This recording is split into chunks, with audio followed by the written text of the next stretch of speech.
যে পরিস্থিতি হয়ে রয়েছে মালদা মুর্শিদাবাদের ছবি আমি কিছুক্ষণ আগে দেখাচ্ছিলাম, এবং খুব গুরুত্বপূর্ণ কথা, আমার একটাই প্রশ্ন, আপনারা কি বাংলাদেশিরা যে ভাষায় কথা বলে, তাদের যে ইন্টেনশন, তারা পাকিস্তানের দালালি করছে, চীনের দালালি করছে, কোন জায়গা থেকে এরা যে শাসক দল মনে করছে, তারপরও যেখানে গোটা দেশ জুড়ে বিভিন্ন প্রান্তের সংখ্যালঘু নেতারা তারা প্রতিনিধিত্ব করছেন, তারা এই ধরনের সন্ত্রাসের বিরুদ্ধে সরব হচ্ছেন, সেই জায়গা দাঁড়িয়ে পশ্চিমবঙ্গে একজন সংখ্যালঘুকে সন্ত্রাসের বিরোধী স্বর হিসেবে সামনে রাখতে পারলেন তৃণমূল কংগ্রেস।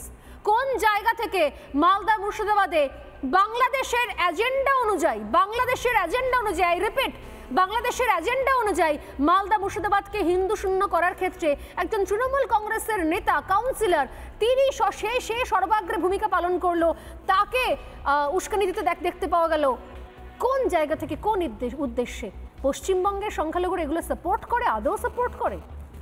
আমরা তো কখনোই এই ঘৃণাযোগ্য কাজকে কখনোই সমর্থন করি না, কিন্তু শঙ্কুদার একটা কথার রেস্ট নেই আমি বলি যে আমরা বারবার পরীক্ষায় থেকে ফেল করেছি। পেহেলগাঁওতে যখন জাত, ধর্ম এবং হিন্দুদের দেখে দেখে এনকাউন্টার বা খুন করা হলো বন্দুকের নলের সামনে রেখে, এবং বলা হলো যা তোরা নরেন্দ্র মোদীকে গিয়ে পড়, সারা পৃথিবী জুড়ে মুসলিমদের সম্পর্কে একটা বাজে মেসেজ, বার্তা চলে গেছিল।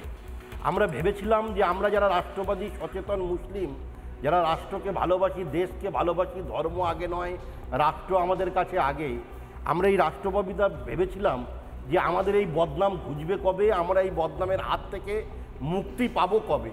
আমরা একটা চিন্তা ভাবনা করেছিলাম যে নরেন্দ্র মোদী এর নিশ্চিত রূপে একটা সুবিচার দেবে। আমরা যখন অপারেশন সিঁদুর নিয়ে, যখন কর্নেল সোফিয়া এবং উইং কমান্ডার ভূমিকা সিংয়ের জুটি নিয়ে যখন পাকিস্তানের একের পর এক জঙ্গি ঘাঁটিগুলোকে আমরা নির্মূল করতে পেরেছি, আমরা ভারতবর্ষের তথা বিশ্বের মানুষের কাছে মেসেজ দিয়েছি যে আমরা যারা রাষ্ট্রবাদী, রাষ্ট্রের চেতনায় আছি, যারা রাষ্ট্র দেশকে ভালোবাসি, আমরা দেশবিরোধী মুসলমান নয়। কিন্তু পশ্চিমবাংলার ক্ষেত্রে আমরা দেখেছি উল্টো। মমতা বন্দ্যোপাধ্যায় যে কথা শঙ্কুদাদা বলছিলেন যে মমতা বন্দ্যোপাধ্যায় 30% ভোটকে কিভাবে নিজের কাছে রাখার জন্য, আমি আগেও বলেছি যে তৃণমূল কংগ্রেস কোনো একটা রাজনৈতিক দল নয়, তৃণমূল কংগ্রেস একটা লিমিটেড কোম্পানি, এবং সেই লিমিটেড কোম্পানির ম্যানেজার হচ্ছেন ভাইপো ব্যানার্জি।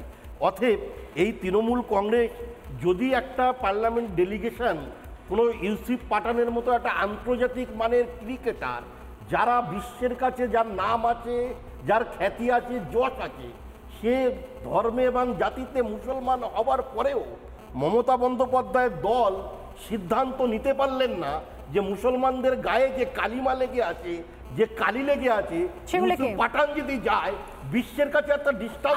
আমি এটাই বলছি কাসেম আলী, আমি বলছি বাংলাদেশি অনেক সময় গেস্ট আমাদের এখানে বসে, তাদেরকে গেস্ট বলতো আমার কিছু হেজিটেশন হয়, তারা যে ভাষায় কথা বলে সেগুলোকে কখনো আপনারা সাপোর্ট করেন? ওদেরকে বয়কট করুন। বাংলাদেশের সাথে আমাদের তারা যে ভাষায় কথা বলে এখানে এসে, ভারত সম্পর্কে যে ভাষায় কথা বলে, ভারতের পতাকাকে যেভাবে অবমাননা করে, পুরো দিক দিয়ে তাদের বন্ধ করে দেওয়া উচিত। এবং পশ্চিমবঙ্গের সংখ্যালঘুরা দেখে সাপোর্ট করে না, বাংলাদেশের লাফাচ্ছে সাপোর্ট করে না পশ্চিমবঙ্গের সংখ্যালঘুগুলো। বাংলাদেশের নায়ক নায়িকারা অংশগ্রহণ করছে, তাদেরকেও বয়কট। আরে ভাই, বাংলাদেশে শেখ হাসিনার ক্যারেক্টারে অভিনয় করেছিল একজন অভিনেত্রী, তাকে ওরা গ্রেফতার করে নিয়ে গিয়ে ভেতরে রেখেছে। একজন বাংলাদেশি, কোন হিরোইন, কোন হিরো, কোন প্রোডিউসার কারোর কাজ করতে দেওয়া উচিত না।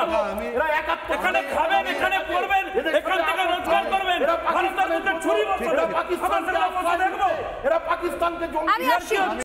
নানা ধরনের কন্টেন্ট দেখার জন্য লাইক করুন, শেয়ার করুন আমাদের ফেসবুক পেজ, সাবস্ক্রাইব করুন আমাদের ইউটিউব চ্যানেল।